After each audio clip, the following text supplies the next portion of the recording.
জুলাই ঘোষণাপত্রে কিছু দলকে খুশি করা হয়েছে।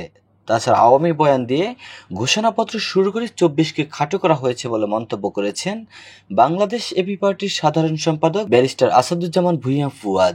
শনিবার ৯ আগস্ট রাজধানী বিজয়নগরে দলটির কার্যালয়ে এক ব্রিফিংয়ে এ কথা বলেন তিনি।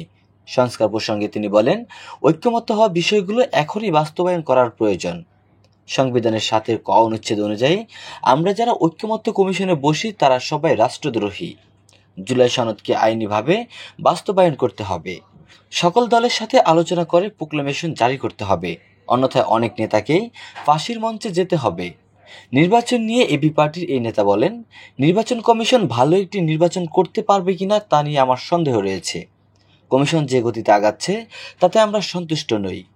নির্বাচন যত ঘনিয়ে আসবে নির্বাচন কেন্দ্রিক সহিংসতা ততই বাড়বে, তবে ভোটের তারিখ নিয়ে কোনো সমস্যা নেই। এ সময় প্রশাসনে এখনো আওয়ামী লীগের নিয়োগপ্রাপ্ত কর্মকর্তারা রয়েছে বলেও মন্তব্য করেছেন এবি পার্টির এই নেতা।